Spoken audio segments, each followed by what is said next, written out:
চট্টগ্রাম নগরীর ৩৯ নং ওয়ার্ডের দুর্যোগপূর্ণ পানিবন্দী অসহায় মানুষের মাঝে ১৩ জুলাই সোমবার ত্রাণ সামগ্রী বিতরণ করেন বিএনপি কেন্দ্রীয় আন্তর্জাতিক বিষয়ক উপদেষ্টা সদস্য ও বিসিবির পরিচালক ইসরাফিল খসরু চৌধুরী। আমরা যারা রাজনীতি করি, অনেক ক্ষেত্রে জনপ্রতিনিধি আছি, অনেকে যারা মাঠে রাজনীতি করি, আমাদের মূল দায়িত্ব হচ্ছে মানুষের পাশে দাঁড়ানো।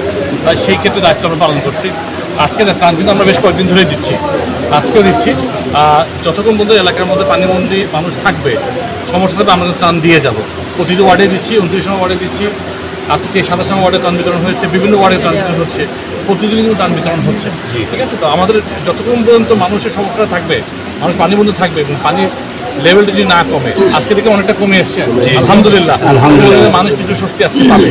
কিন্তু যদি আবার বৃষ্টি হয়, আবার পানি ওঠার কোনো সুযোগ থাকে, আমরা কিন্তু পাশে আছি, রেডি আছি, মানুষ পাশে দাঁড়াবো। যারা খসরু সাহেব, আমি আপনার কাছে একটা প্রশ্ন, অনেকে এটা আমার বলে না, আমরা বিভিন্ন জায়গায় ঘুরেছি, 39, 40, একজন বিশেষ করে 38, 39, 40, এই ওয়ার্ডের মানুষের বেশিরভাগ এফেক্টেড এরিয়া। এখানের একটা দাবি হচ্ছে, যে দাবিটা হচ্ছে আমরা ত্রাণ চাই না, আমাদের পানি চলাচলের পথটাকে, এইটার বিষয়ে আপনার যেটা সরকারে আছেন, এটা আপনাদের অবশ্যই একটা দায়িত্বের মধ্যে আছে, এটার সঙ্গে একটু বলবেন। ত্রাণ তো আর কোনো দীর্ঘমেয়াদী সমস্যা না। ইভেনচুয়ালি আমার এমন একটা সিচুয়েশন যেটা, যেখানে আমাদের এলাকায় আমার পানি বন্ধ হবে না, কিন্তু এই ব্যবস্থা আমাদের করতে হবে। কাজে এটা লং টার্ম প্ল্যান, এটা একদিনের সম্ভব না। জলবদ্ধতার সমস্যা চট্টগ্রামে কিন্তু হয়ে আসছে কিছুটা, কিন্তু দেখবেন এবার কিন্তু বৃষ্টির পরে পানি মোটামুটি একটা কম সময়ের মধ্যে নেমে গেছে, কিন্তু প্রবল বর্ষণ কিন্তু অনেকদিন ধরে হয়েছে, যে কারণে পানি বন্ধ হয়েছে মানুষ।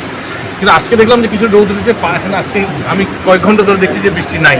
তা আশা করি পানি আরও নেমে যাবে, মোটামুটি সব জায়গায় মহানগরের মধ্যে যা দেখলাম মোটামুটি পানি নেমে। আরেকটা বিষয় হচ্ছে, সেটা হচ্ছে যে আমাদের পশ্চিম পাশে এ সময় উপস্থিত ছিলেন নগর বিএনপির সাবেক সদস্য নুরুজ্জামান কন্ট্রাক্টর, মাহবুব এলাহি, ইপিজেড থানা বিএনপির সিনিয়র যুগ্ম সম্পাদক জাবেদ আনসারি, 39 নং ওয়ার্ড বিএনপির সাবেক সাধারণ সম্পাদক মুজিবুর রহমান, মোহাম্মদ শাহজাহান, প্রবীণ বিএনপি নেতা আব্দুল মান্নান, মোহাম্মদ শরীফ, নওশাদ, ইপিজেড থানা যুবদলের আহ্বায়ক মোহাম্মদ হোসনি মোবারক রিয়াদ সহ ওয়ার্ড বিএনপি, যুবদল, ছাত্রদল, শ্রমিক দল, কৃষক দল, তাঁতি দল, স্বেচ্ছাসেবক দলের নেতৃবৃন্দরা এ সময় উপস্থিত ছিলেন।